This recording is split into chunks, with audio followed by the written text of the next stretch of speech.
This year on Great British Menu, Whoa. the UK's most exciting upcoming chefs Ready to go. are battling it out I'm not here to mess around. for a chance to cook a course It's game on or game over. at a banquet to celebrate the very best of British invention and innovation. No pressure. It's 30 years since a Brit changed everything by sharing the internet with the world, and since Britain's first astronaut went into space. Wowza. Our scientific breakthroughs have changed the way we live. From the Scottish discovery of penicillin a century ago to the first ever postage stamp. Yikes! I'll be in the kitchen to support the chefs on their adventures I can feel the panic. This is my nightmare. as some of the most fierce Chef, Concord is never late. and accomplished veterans of the competition judge them It's not. No. and send one of them home each day. I haven't got a bowl under it. Not much you can say. The chefs must come up with ambitious dishes that capture the genius and brilliance of British invention. God, this is a hug in a glass, isn't it? The judges are looking for skill and groundbreaking culinary innovation. I like that. Of course they are. It's Great British Menu. This week, some of the finest chefs from Wales. We've got a battle of the basses. It's all right. It'll have to be all right, won't it?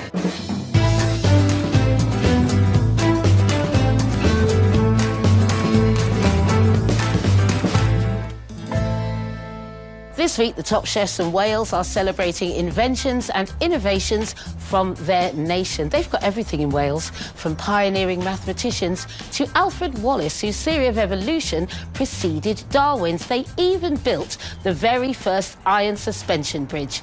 Who knew?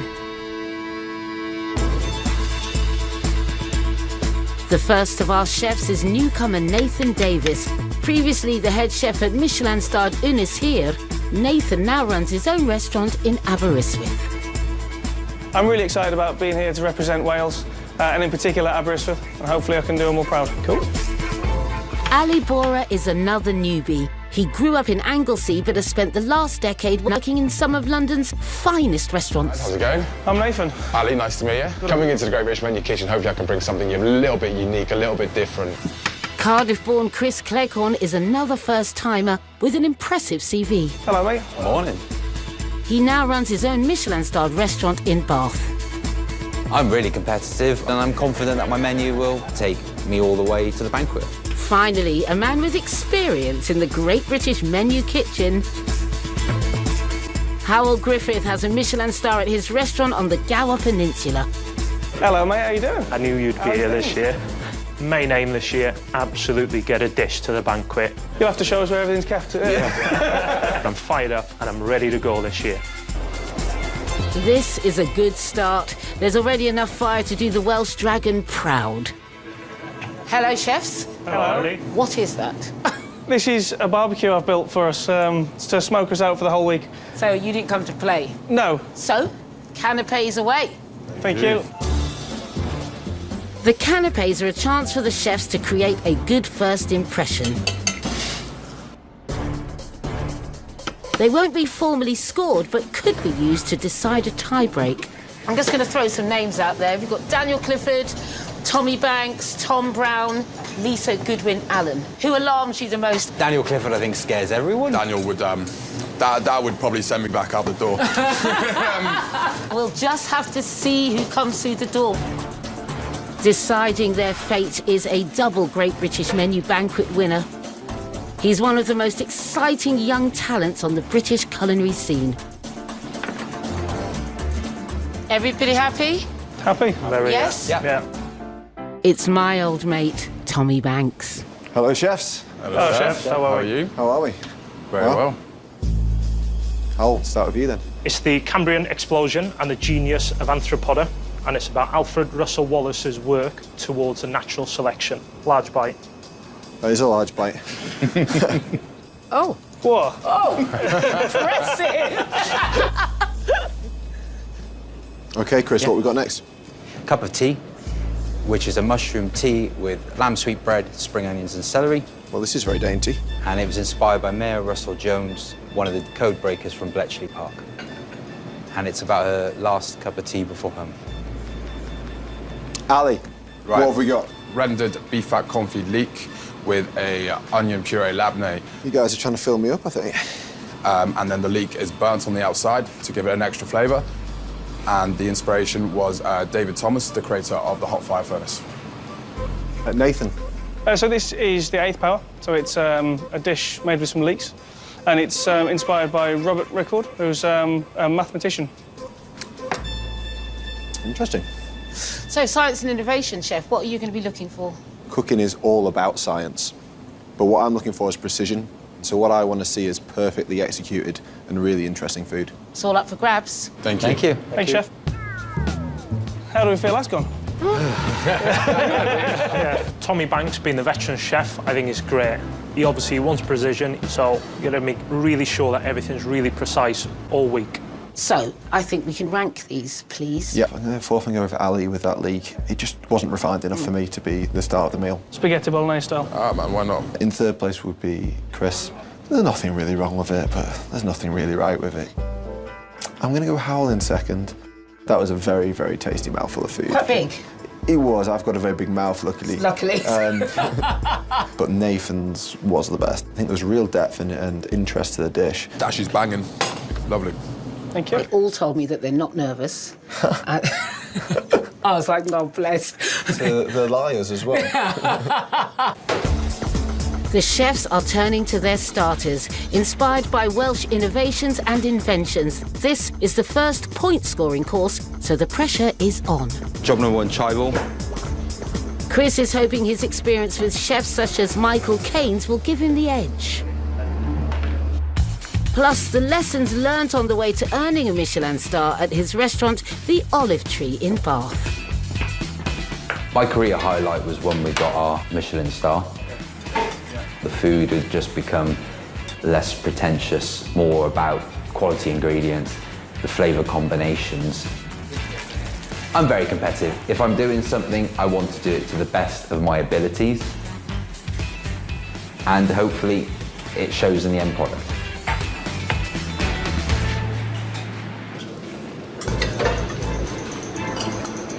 Chris's pared-back starter is simply called Egg. It's inspired by the late biologist Dame Anne McLaren, who spent much of her life in Wales.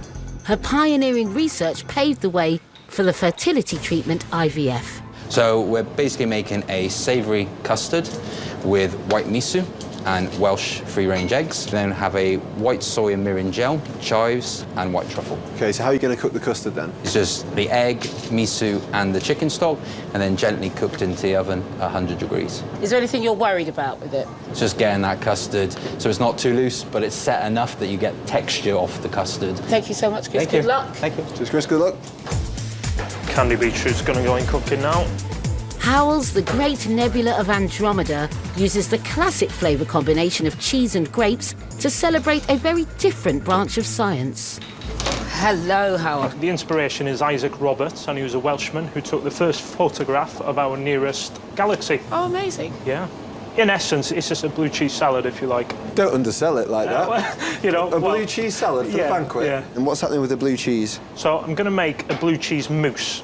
And the idea is it's going to look like moon rock, pitted and really aerated. And the grapes, the cheese and everything. You've got your bitter leaves on there, loads of different textures. I honestly think this could be a zero hero dish. Yeah. It's got to be the best blue cheese salad I've ever had. Of course it is, of course it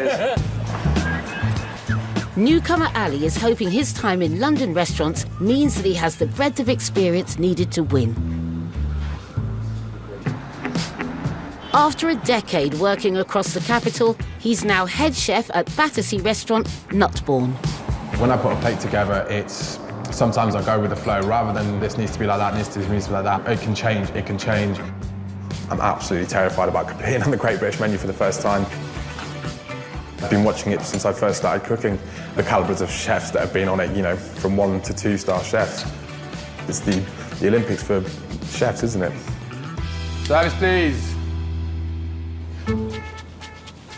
Ali's hopes of a gold medal rest on a starter, which honours a Welsh innovator who played a part in ending World War II.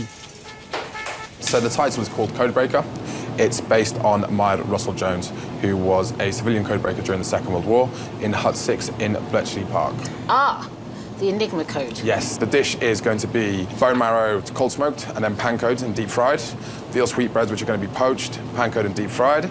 And then also a sweet and earthy flavour from the pea puree with the lovage into it, and then a slow-cooked egg. So how's this code breaking then? Breaking into the egg to get the runny yolk to go through everything is the code to get into the dish to work properly. There's a lot of things on it which don't have a mass appeal. If I get everything right, it will be a fantastic dish. I have to say, actually, if something's controversial, frying it does usually help. Yeah. It does. Nathan's starter is a very personal dish. Just be careful, anybody around here, there's chicken skin on it, might pop. In honour of an innovator who studied at Bangor University. So this dish is called Nuts About Trees, and it's inspired by a lady called Mary Sutherland, who was the first lady in the UK to receive a bachelor's degree in forestry. Oh, lovely. It's something that's quite close to my heart because I've got my felling licence and used to be a bit of a hobby tree surgeon. So You fell trees, you make Bill's barbecues. hopefully can cook as well. What are you doing with all these ingredients then? With the chicken livers, I'm going to make a little chicken liver mousse. I don't want it to be overset, and I don't want it to be underset. And then the big flavour into the dish, really, something that really brings everything together, is the birch syrup. Yeah, not a lot of people have tried this, but the flavour of it is It's a labour of love. It's a labour of something. love. I'm excited about this one. I am. So just season the stock just to bring the flavour up. Chris is playing a game of chicken with his starter, egg.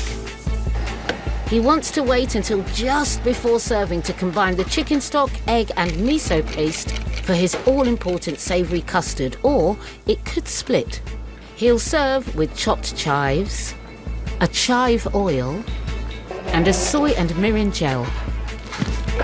Chris, how's it going? Yeah, good, thank you. How long do the custards take to cook? 10 to 12 minutes. Literally, when you're coming up, 12 minutes before or 14 minutes before, custard's going in the oven. Yep. Dress it and gone. Yep. So actually, you don't know whether your dish is going to be a success or failure until the very end. No. Oh, that's interesting, isn't it?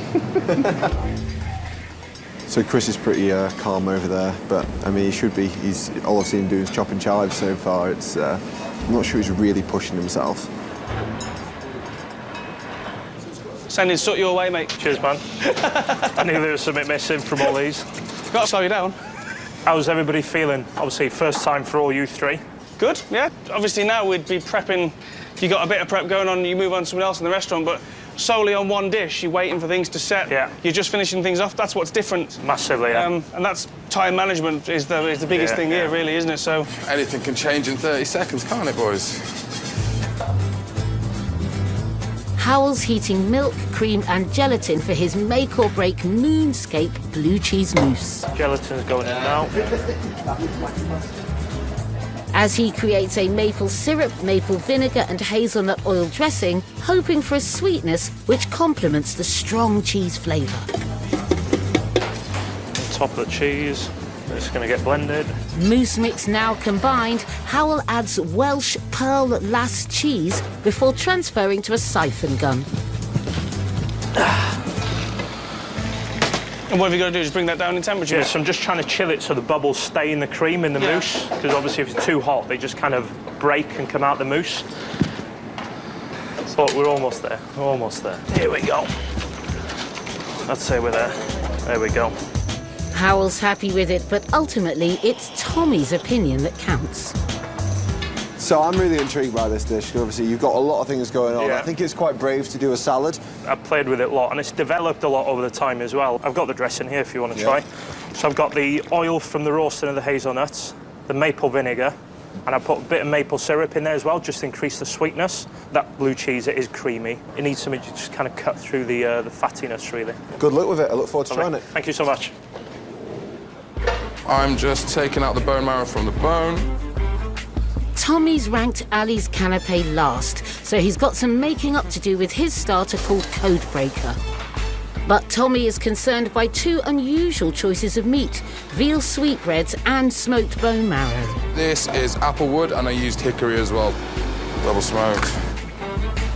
Both of which Ali will fry just before service. I'm gonna blanch my peas and my lovage. He's also making a pea puree flavoured with the punchy herb lovage. So pea puree looks very vibrant and green. Yeah. How have you got acidity into Well, it's just got that... the The lovage has got that almost lemony flavour to it, I think. It's quite sweet, the pea puree, but also got really big lovage flavour to it. I feel that could overpower the whole dish. Just constantly keeping these bad boys moving. I'm going to drop these in my sexy tray that's completely labelled and ready to rock and roll. Gangster that, innit, mate? Tommy rated Nathan's canapé as the best, but that counts for nothing if his chicken liver parfait in his starter nuts about trees doesn't set. So I'm just going to reduce the Tokay. He reduces the Tokay, a sweet Hungarian wine, before combining with eggs and cooking in the water bath. He cooks chicken livers the same way, but keeping them separate to prevent the parfait splitting. So I'm going to bring this up now to 62 degrees. 62 just because then it'll be cooked and it'll set. And I'm going to pass it twice through the sieves. Into the blast chiller we go. Nathan, seems pretty calm. On the surface, yeah. Can I try the birch syrup? Of course you can, yeah. Every year I go out in the spring, drill some holes in some trees and retrieve the water off it, take it back home, get it in a stock pan, reduce it all down, and you'll get from 100 litres, 800 to 900 mils. Wow. Yeah. It's got some of the natures of, like, balsamic vinegar, the sort of caramelly sort of notes. Hopefully this will be the key for really just linking everything together. Good luck with everything, Chef. Thank you very much, Chef. We'll see you on the other side. Cheers. With 15 minutes until service, Chris is finally combining the eggs, white miso and reduced chicken stock for his savoury custard, leaving it late in a bid to stop it splitting. So these are just wrapping these straight in the steamer. Chris wants the custards to be set, OK, Chris, you got 5 minutes to be on the pass. Yes, Chef. but not too firm, so timing is key. 3 minutes to the pass, Chris. He can't finish the dish until they're out of the steamer, so all he can do is wait. How are they looking, Chris? Just want to give it another minute. Should have put them in earlier. 1 minute before you're supposed to get the pass, Chris. Are they looking set now? No. No. No. And of course, as soon as you start watching something. It's like watching custard cook. Normally they've only taken 14 minutes to cook. Great British Menu Kitchen. That silence is horrible. Hey, look, are you happy with them now? Yeah, the two of them are set. How are we looking now, Chef? Are they set? All good, Chef. What are you putting on there now? Just finishing with the soy gel. Okay. 5 minutes over now, so it's time to come up. Chopped chives, white truffle, and chive oil finish the dish. Well done, Chris. The name of the dish is Egg, and it's inspired by Anne McLaren on her research into IVF. If you come with me. Good luck, Chef. First dish.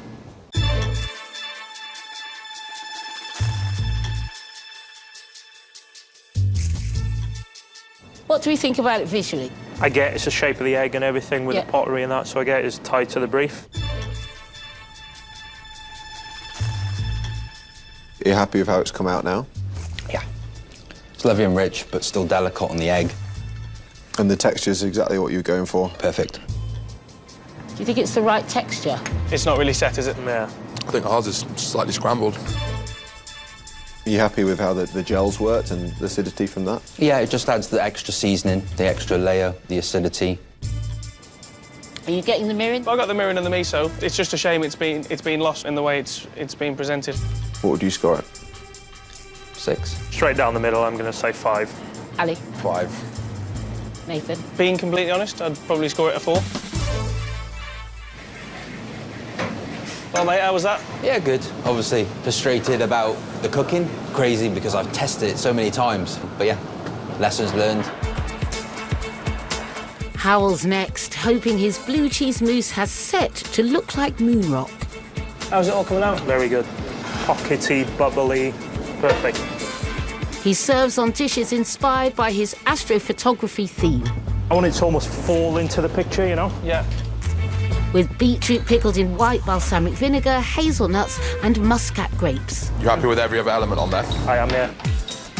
Radicchio and red endive leaves are next. Puffed rice looks great. Puffed rice is followed by purple potato crisps. So you're going to be able to do this for 70 people? Yeah. 70 chefs in there, one plate each.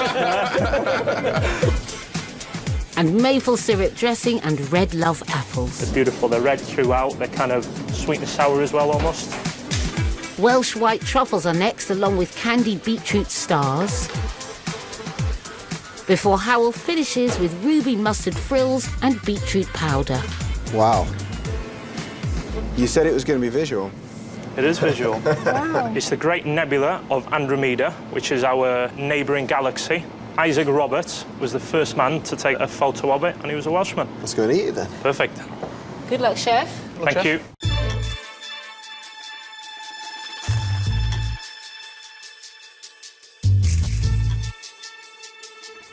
What do you think, guys? I think it looks quite beautiful, actually. It looks fantastic. It's beautiful. Yeah.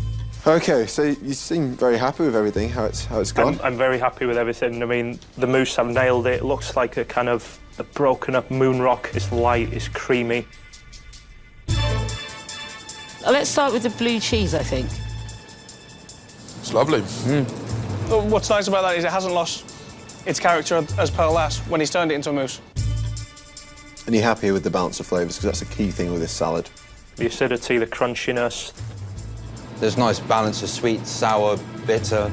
I think it marries really well. What would you score yourself? Honestly, I would love an 8 or a 9 from this. I'm not going to go double figures because it's not my style. Let's have some scores. Ali, you first. I give it a good 8. Yeah, I think an 8. It's a solid 8. How are you guys? All right, chef. You undersold it earlier, didn't you, when you said it was a blue cheese salad? There we go. Well, in essence, that's what it is, you know, yeah. There we go. Ali needs to win Tommy over with the 2 fried elements in his starter. That's your sweetbread there, is it? That's my sweetbread.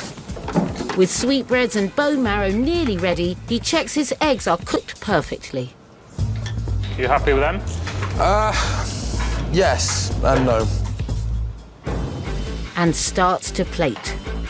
3 minutes left. 3 minutes, perfect. What are you putting on the plate? So this is my pea and lovage puree. Just quite a bit of puree in there, so it's going to be quite a big flavour in that dish. Yeah.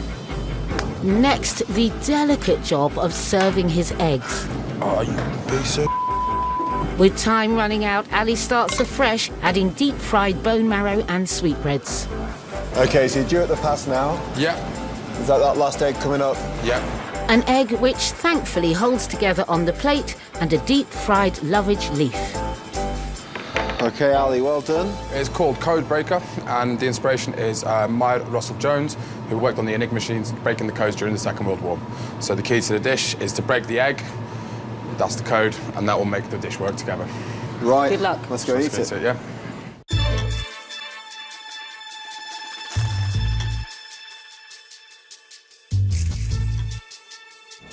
It is a massive portion for a starter. What do you think about the size of the portion? I think it could be a little bit smaller. So what was the rationale between 2 pancoed and fried? I wanted to get something that looked very similar, but was completely different on the inside. It's odd to have 2 different elements finished the same way. So maybe he could have poached then roast the sweetbreads. Lovage can be quite an overpowering herb. Are you happy with the level of lovage in the puree? I am, yeah. I think you can still taste the peas.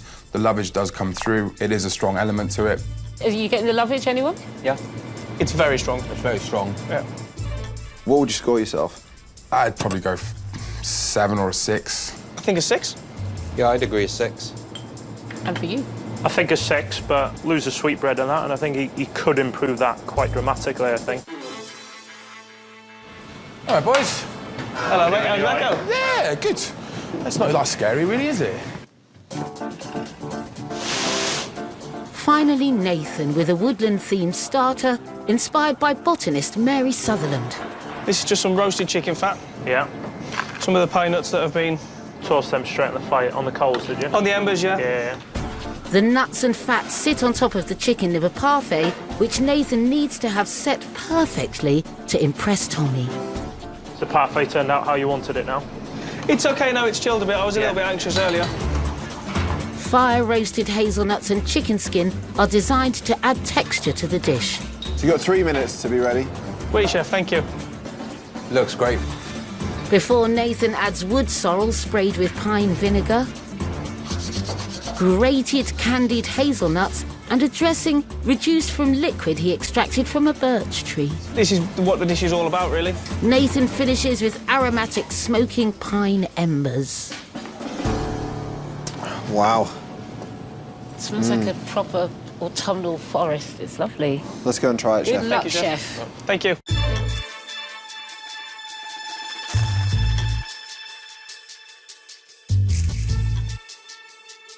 What do you think about these visuals? Beautiful. It's what Wales is, isn't it? So the parfait, were you happy with that? I'd ideally like it a tiny bit more set, if I'm completely honest. What do you think about the texture of the mousse? It's disintegrated a little bit. It's nice. It's very smooth. It's more like a chicken liver, almost cream. Birch syrup, that's something that people will not have had before. Do you think the flavour of that comes through in the dish?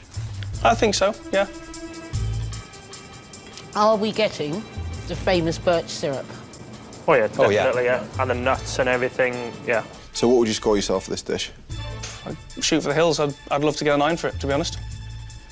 Fair enough. Well, how would you score this dish? A 9.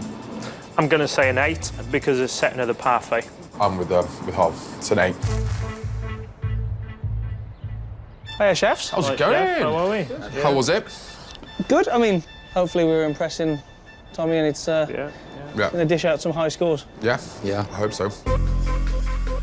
An interesting playing field, I think. I thought there was 2 fantastic dishes there, like potential banquet worthy. But there's 2 dishes that need to go back to the drawing board. It is brutal, but it is part of the process. We've got to whittle them down and find out who is the best chef. Yeah.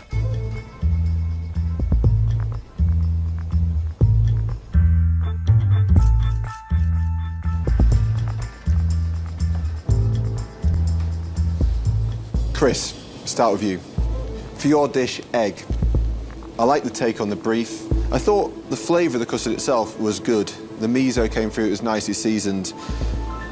But you did have trouble with it. It was split in the bottom. The chicken stock had come out of the custard and it was a bit watery, which was a real shame. I think you could have pushed yourself a little bit more.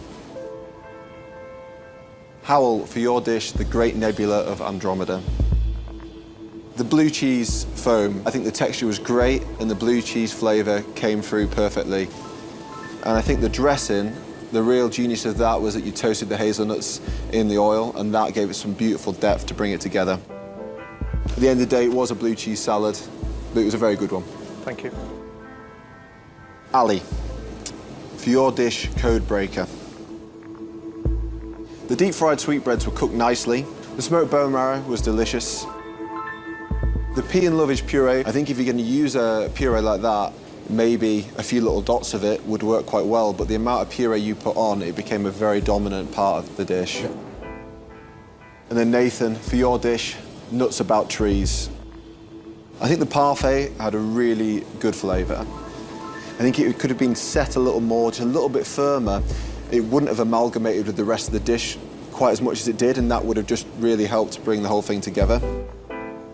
The birch syrup, I loved it, and I think it worked really well with chicken liver parfait. I think it was a very well-executed dish, so well done. Thanks, Chef. So to the scores. Chris, I'm going to give you a score of 5. Chris, clearly you struggled with timings today. So just focus on your fish course, put it behind you, and just keep moving forward. It's the best way. Howell, I'm going to give you a score of 10. It was... Well done, mate. It was a blue cheese salad, but it was the best blue cheese salad I've ever had. Salad. It's what I imagine looking out of a spaceship window. Yeah. And then to eat, it was just a wonderful journey. Every bite. Well, we love it as much as you now. Thank you, guys. Ali, I'm going to give you a score of 5. Ali, that bone marrow was very tasty, but the dish is just way too big. It just needs to be much more refined. Finally, Nathan, I'm going to give you a score of 9. Well done. Thanks, Chef. The only reason it's not a 10, really, I think, is that your parfait wasn't set enough. That's exactly. And it's a critique you gave yourself. Yeah. But it's absolutely wonderful. Fish is up next. We're out the gates. Keep going. Perfect. Thank you. Thank you very much. Well done, chef. Good job, mate. Yeah. Next up, it's the fish course, and it's the chef's last chance to impress Tommy before one of them goes home. I'm just gutted. Fish course left, gonna go in 110% and make up the score. Ali and Chris are most at risk of elimination, both on 5 points, but none of the chefs feel safe. You know, I'm not resting on that 10. I'm sure you're not resting on that 9, Yeah, you know? we have a bad dish and it's 4s. You guys get an outstanding dish and it's 9s and 10s, and the roles are completely reversed. Absolutely. But it also makes you feel quite comfortable, though, both being sat on a 9 and a 10, though. It doesn't. No, Trust me. Influenced by the cuisine of Spain's Basque country, newcomer Nathan's preparing another fire to cook his fish dish. Trying to bloody smoke us out. Yeah, well, I'm trying to knock you out. He's honed this style of cooking at his restaurant SY23 in Aberystwyth. What we do here is a taster menu of around 10 courses, all cooked over fire.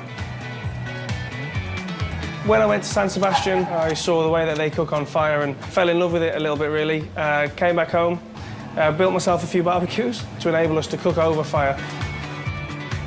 On the competitive front, I'm a twin, so it's been a fight from the start. So, yeah, I'm very competitive. I'm using amazing produce from Wales, and Wales needs a dish on the banquet. Yeah, now it's time to get some cooking done. Service, please, table 5. For his weather-themed dish called Storm in a Teacup and Sunny on the Side, celebrating famous Welsh meteorologist Sir David Brunt, Nathan prepares mussels and cockles and creates a dill oil. My whole concept with this dish is when the weather's really bad, the boats don't go out, you have a land-based fish dish. So that's the Storm in the Teacup. Right. And that's some foraged goods from the local estuary next to me, and a little bit of shellfish. And then the sunny on the side is when the sun comes out, you get a nice turbot, or any fish really, but because it's a banquet, it's a turbot, barbecued and then served separately. So Barbecued. Yeah. So she is going on this barbecue. absolutely, yeah. Like the sound of that, Tommy? I like the sound of that a lot. What are you most concerned about on this? What could Cooking, go... cooking that. So we won't know if it's cooked until it gets to the pass. Oh, I like that. so do I. Good luck, Thank you darling. very much. Nathan's rival Ali is creating a mayonnaise from poached blitzed oysters, lemon juice and rapeseed oil. It's more like an emulsion rather than a mayonnaise, but I'll cool it down. This will accompany a sea bass served on the bone in a dish called pont menai that's very close to Ali's heart. So the inspiration for this is the first ever suspension bridge built by Thomas Telford, and it goes from Anglesey, where I grew up, to the mainland Oh, I see. in Wales. It's not only the bridge that I want to represent, it's the Strait of Water. And is that why we've got these, the Yeah, sea so bass the bass, and the mussels, the oysters. We've got some really good ones from Anglesey. You're allergic to oysters, aren't you? I am, yeah. So he can't... You're going to give him some without oyster I'm gonna, mayonnaise? well, you know, He gave me a 5 for a starter, so he's having oysters. I'll just give you a few extra mussels to go with it. That'll be done in some dashi. I've never seen anyone do a rack of sea bass before. Isn't it? so It's great looking, isn't it? Good luck, Ali. Thank you. Just trying to cool the jelly, just so it gets a bit thicker so the apples don't float. Howell is dicing Granny Smith apples and creating a ponzu jelly for his salmon dish, Water of Life. It's inspired by the work of Welsh scientist and politician Martha Hughes Cannon, who pioneered the removal of communal cups from drinking fountains, reducing the spread of disease. Poached salmon is the main component, and salmon is one of them things that needs such clean water to live in. What's happening on the plate? I'm just doing a ponzu jelly here Yeah. with some apple. That's going to be on the bottom. You want it to be nice and wobbly, Yeah, like it's a going to little... be wobbly, just set. Then we're going to have pickled schmeedy mushrooms on top. Nice. Bit of acidity in there. And then we're just going to finish it with a sauce of apple, cucumber and white soy sauce. What are you most worried about on here? Cooking the salmon, getting it right. Yep. the setting of the jelly. And that last time you just had a bit of a nightmare with your fish dish. Yeah. I think it'll be fine, don't you? It'll be all right. I hope so. I wish you lots of luck. Perfect. Thank you really so much. Great having you back in the kitchen. Thank you very much. Getting to the finals last year, but not the banquet, has fired Howell up. It's a cracking salmon you got there, mate. Yes, absolutely beautiful. And he's been practicing hard at his Michelin-starred restaurant, the Beach House near Swansea. The style of food here at Beach House is simple cooking. We find the best seasonal, mainly local ingredients. We get lobsters from the bay. That's the style of food. Proudest moment of my career has to be last year's Michelin star. Huge, massive achievement for me. So coming back this year, you know, I want to get dished to a banquet. I let myself down on fish a little bit last year. Just push that a little bit harder, nail them dishes, nail all of them just a little bit better. And I'm sure I'll get there. We're looking good. Chris has to outscore Ali to avoid elimination, and the result could be very close as they're both cooking the same fish. Ali, there's more sea bass happening over here. We've got a battle of the basses. It's all right. Yeah, of course. It'll have to be all right, won't it? Yeah. Give it all you've got. While Ali is serving his bass on the bone, Chris will cook sous vide and will present it with Exmoor caviar, sea herbs and salted lemon, elements which, in keeping with his inspiration, should all add up. Tell me how this connects to the brief, please. So the link to the brief is Robert Record. He was from Pembrokeshire. So he invented the equals and the plus sign. The mathematician. Yeah, and that's the way I've tried to put the ingredients together, because the way the ingredients work together, they just work. What are you most worried about? Everything coming together right at the end. One of you will be going home at the end of this course. I wish you all lots of luck. Thank you. Thank you. Pretty quiet in here, guys. Feel a bit of tension building up now. It's game on or game over. Again, 4 very different dishes. So let's start with Nathan. Barbecue turbot is the key to that. He has got the most difficult cook. After the start, I have faith. Like, Yes. I'm going to be disappointed if it's not great. Right, let's talk about Howell. The salmon in the water bath can get a bit slimy. I think you've got good concerns there. The Yeah. second thing for me, it's not just that, it's the temperature. Yeah. Because you don't want a cold fish course in this banquet. Ali's dish, she's got that sea bass rack. Never seen that before. You don't just French trim a piece of sea bass unless you've practiced it. I'm optimistic about it. Let's talk about Chris. I think Yeah. he really had the wind knocked out of his sails. It really is the battle of the bass between Ali and Chris. It's really going to be down to who's got the crispiest skin, who's Yeah. got the juiciest fish, which one's cooked perfectly. I want to be giving out more 9s and 10s in this round. Nathan reduces koji soy with glucose and seaweed to create a glaze for his turbot. After dressing the fish with oil, he starts to barbecue. So what I'm doing now is I'm going to keep turning it a bit, and that's going to warm the fish. On a grill he made specifically for the job. He's his very own Welsh innovator. Well, that's nice, isn't it? So you got it right up on the top now. Yeah, so I'm just moving amongst the levels, and it'll start to go sticky. That's an indicator for me that it's starting to cook. And then what I'm going to do is I'll drop it down just before I serve it, and I'll get a good coloration on the outside of it. So you're almost like tempering it at the moment. Absolutely. Ali, who needs to make up for a disappointing starter, is preparing sea bass and using wet hay to both smoke and steam mussels. What you got here, mate? Is this hay smoked? Hay smoke. Delicate smoke. Yeah. His dashi broth will need a complex, delicate taste to impress Tommy. What's in the dashi? So dashi, I've got dry shiitake, kombu, bonito flakes. They're big flavours, these. It's bold again. It's going to be very nicely plated. It won't be a lot of everything. Yeah. The sea bass will be the star of the show. Sounds like you're all in. Yeah. So best of luck. Cheers, man. Thank you very much. So we're all using sea vegetables by the look of things. Salty fingers, yeah. I'm using salty fingers as well, chef. I'm serving mine raw, though. Did you pick them, chef? No. Howell's leading, but his bad luck from last year's fish course has struck again. So just tried demoulding my jellies. I'm not happy with them. They're too light. I'm just going to remake the whole thing, dice the apple fresh. I should be all right. Crucially, Howell needs to reset his remade ponzu jelly to rescue his dish. Never easy in the heat of this kitchen. While it sets, he poaches his salmon and bakes its skin separately. Then creates a mayonnaise of wasabi, egg yolks, white balsamic vinegar and oil.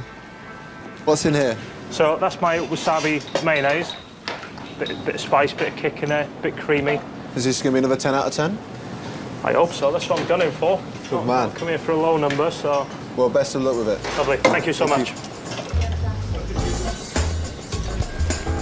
Chris wants a big score too after his starter egg didn't set and earned him 5 points. I'm confident with it. I think just after the egg, over a bit, yeah. His hopes rest on flavours that just add up, including a Welsh white wine sauce and a salted lemon puree he creates by caramelising preserved lemons. Trying to make sure they soften a little bit. Then blending and seasoning. But the biggest challenge is giving Tommy better sea bass than his rival, Ali. Chris, how are you? Yeah, good, thanks. It is the Battle of the Bass. Yeah, I think they're very two different dishes. Yeah. I've gone with keeping the natural freshness in the bass through just poaching it. Yeah, your dish sounds very clean, I think. Yeah, it's clean, but then just different characteristics then through the salted lemon puree. Good luck. Thank you. You're going to want to get a better score this round, so best of luck with it. Thank you.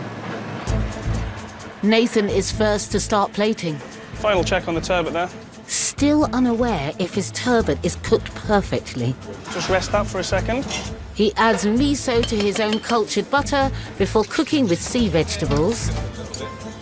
Then serves with dill oil, his pickled cockles and mussels. Next, Nathan skins the turbot before glazing. This skin's going to get crisped up, hopefully, and then I'm going to crumble it over the top. So this is the soy. So I haven't seasoned the fish up until this point, really. Yeah. Is that nori you just put on top? That's toasted nori, so that's just toast on the fire. Excellent. Puffed rice and the crispy skin finish the fish, before Nathan serves the cockle stock, to which he's added rice wine vinegar and mirin. So this bar represents all of the seafood that you can get during the storm. The tea is poured over the sea herbs, cockles and mussels at the table, and the turbot presented whole. This is my dish. Storm in a teacup and sunny on the side. So I'm just going to take this off the bone now and hoping that it's cooked nicely. Moment of truth. Absolutely a moment of truth. I think we should get a wiggle on and get it tried then before it gets cold. Yes, chef. Yeah.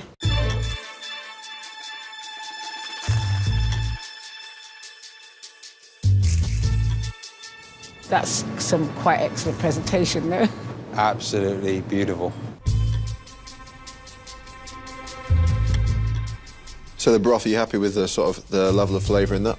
Yeah, you can taste all of the shellfish and the nice pickled flavour you get. Do you like that, Ali? I do.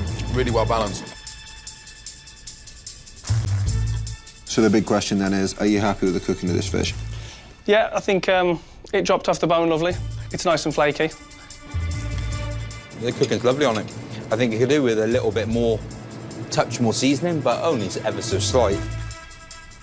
Personally, I love a few flakes of sea salt. So, yeah, are you happy with the season of the fish? I like it. I think the soy on the top of it, obviously mixed in with the beautiful juices of the fish. I really enjoy it. I think we're just going to score it, please, Ali. I'd give it a good 9. I think it's a 10. I do think it's high. I don't think it's quite 10 because of seasoning and stuff at the end. I'm going to say 8. What would you score yourself for this dish? I'd love this to be up there with my starter. That'd mean a lot to me. I'd love an 8 or a 9.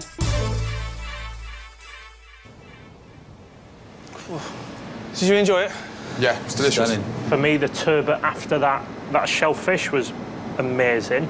And then just having a turbot without a bit of salt was a little bit, you know. If you get that extra little bit of sweet and that little bit of salt into it, you're like off the scale, man. Cool. Ali's next. About 10 minutes, haven't I? Perfect.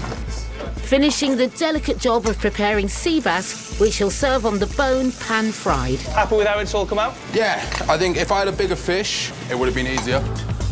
Next, the hay-smoked mussels are finished in the dashi stock, while Ali blanches then fries sea vegetables, which are first onto the plate. How's it going, Ali? You've got 4 minutes. 4 minutes, perfect. Smells good in here. Smoked mussels are next. Happy with how the fish is cooked? Yeah. Yeah? It's just resting up nicely. 2 minutes, Ali. Yes, chef. Ali plates his unique rack of sea bass. Is something you've never had before. It's inventive. That's what this is about, right? Yep. Innovation. Which he dresses with oyster mayonnaise before serving with a complex but delicate dashi broth. Ali, what have we got? So, the name of the dish is called Pont Menai. So this is my representation of the Menai Straits. The bridge, which is the bass, the rocks, which is the mussel, and the sea veg is the vegetation around, and the dashi represents the sea. Awesome. Right, let's go eat it. Yes, please.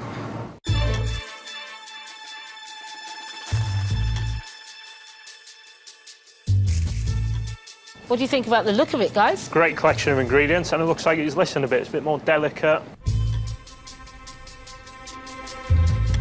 So you happy with the cooking of the fish?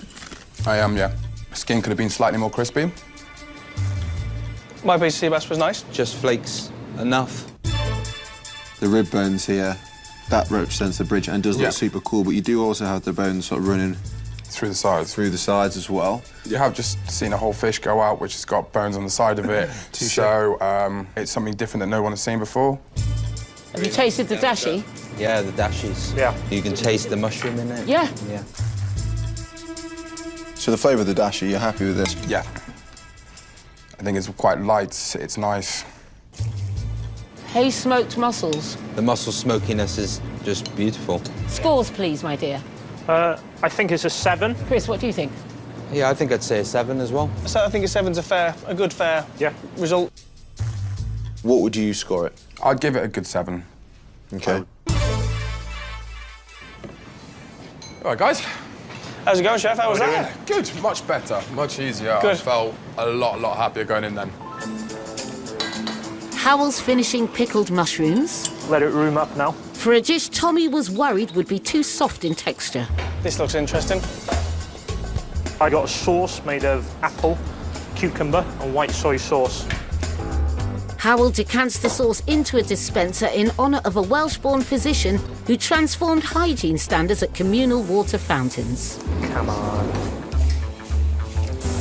Before plating the ponzu jelly, which failed to set first time around. I'm really happy I redid the jelly. It's set really nice. Poached salmon, wasabi mayonnaise, compressed cucumber, followed by pickled shimeji mushrooms and sea vegetables sit on top. Crispy skin on top. That's it. Before Howell finishes with the salmon skin he crisped in the oven. Okay, Hal.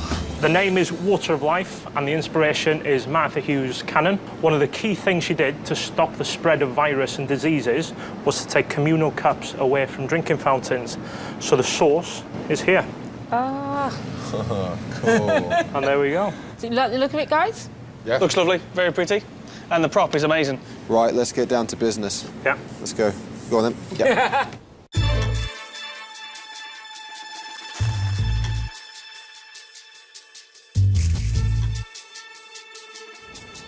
What do you think, guys? Nice vibrant colours, very simple plating, but it does it justice.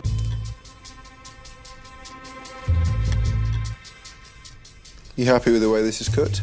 Yeah, it's not white like cooked salmon, but it still flakes away, and that's what I worked really hard on with this dish.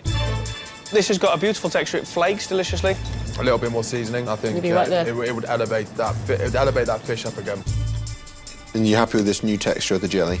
Absolutely, yeah. Yeah. Does the acidity balance right? I think so. I think so. It's a beautifully balanced dish, yeah. The jelly's just that perfect set for me, I think. With the juice, it's delicious. Nice freshness, nice saltiness. I think with the link to the brief and with the dish, I think an 8. I'd give it a good 8 as well. I think it's better than that, to be honest. 9 all day for me. I'd be very disappointed if I got a low score for this. So, 8 or 9s again. I mean, yeah. All right, mate. Hi, gents. Hey, How chef. are we? How is it? Very good. So that's 2 cold dishes you've done in a row now, chef. So Cold meat main going to be course cold as well. Doing the cold main course.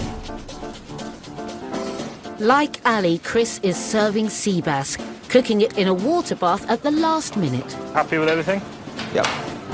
First onto the plate are onions cooked in beer, What onions are you using? I've used Roscoe's for this. which Chris tops with salted lemon puree and sea vegetables. What was the oil that you put on? Lovage oil just to give the dish a little bit more body. And what's the sauce? And this is just a white wine sauce. I've used a Welsh white wine. Finally, the all-important sea bass, which Chris seasons with fresh lime. What's that? And finishes with piped caviar. What caviar have you used for that, Chris? This I've used the salted Exmoor. Chris, you're early. Yes, chef. That's more like it. The name of the dish is Because No Two Things Can Be More Equal, and it's inspired by Robert Record. Right, let's go taste it. Good luck, Chris. Thank you. Good luck, Chris.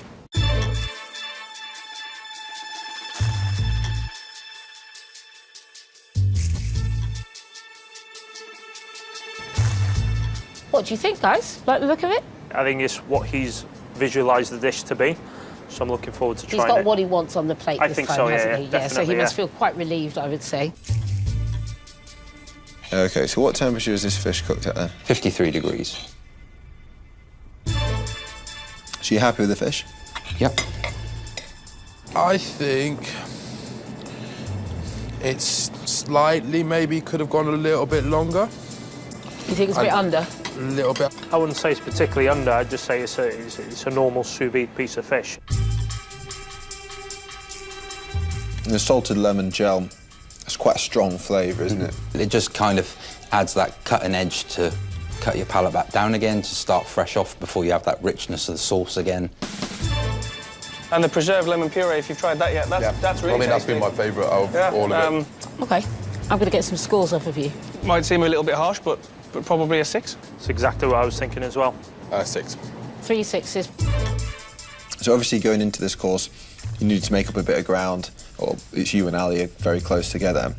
Do you think this has got what it takes to get you through? Yeah, I have confidence. What would you score it? An 8. How's everybody feeling? Better. Yeah? Yeah, much better. Hello, chef. How's it going? How are we doing? You all right? Yeah, good. Obviously, he doesn't give anything away, but yeah, happy. So obviously, reality kicks in now, guys. Somebody goes home after fish. So how's everybody feeling on that? Nervous. I think we've all got to be nervous because we've come this far, we've put this much energy into it, and to not get to do the rest of your dishes... It'd be a huge shame, yeah? Yeah. Yeah. That's the thing that comes in now, is all the work you've gone into the rest of your menu.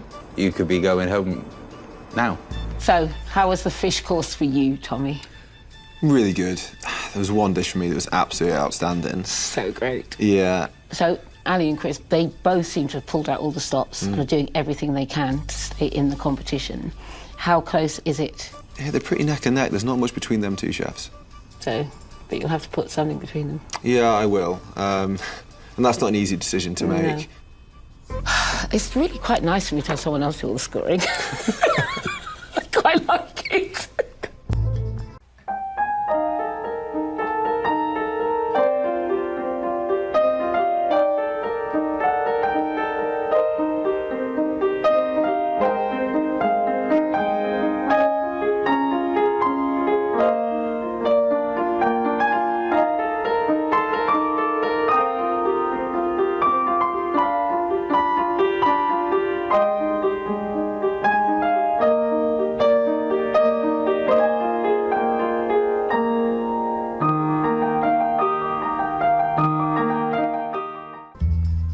Nathan and Howell have 9 and 10 points, so Ali and Chris at 5 points each are most at risk of elimination.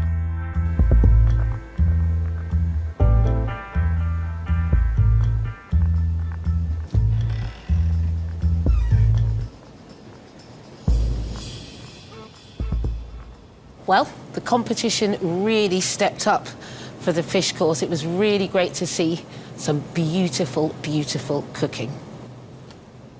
Nathan, we'll start with you. For your dish, storm in a teacup and sunny on the side. I was kind of expecting when you were going to barbecue the turbot, it was going to be quite sort of smoky, quite barbecue flavours, quite caramelised. But actually, you used the flames and the coals to pretty much, I would say, slow cook the turbot and really temper it. And that resulted in a wonderful texture to the fish. Thanks, chef. The teacup had a really nostalgic flavour to me. It had that sort of pickled, cockled thing going on. It kind of tastes like something I had before, but in a way more refined way. I think the effort and passion that you put into it is amazing. That's what I want to see from chefs, so you should be really commended for that. Well done. Thanks, Chef. Ali, for your dish, pork menai. I think your link to the brief was great. The sea bass was clever. I think that sort of fish butchery is inventive and innovative, and that's what we're looking for in this competition. I think the sea vegetables were good, just a little bit more refinement. Samphire, it's like asparagus, you know, the end bit is a bit woody. Yeah. Snap that bit off. I think we're just looking for those little bits that take your cooking to the next level, but, you know, you have stepped it up from the start, so well done.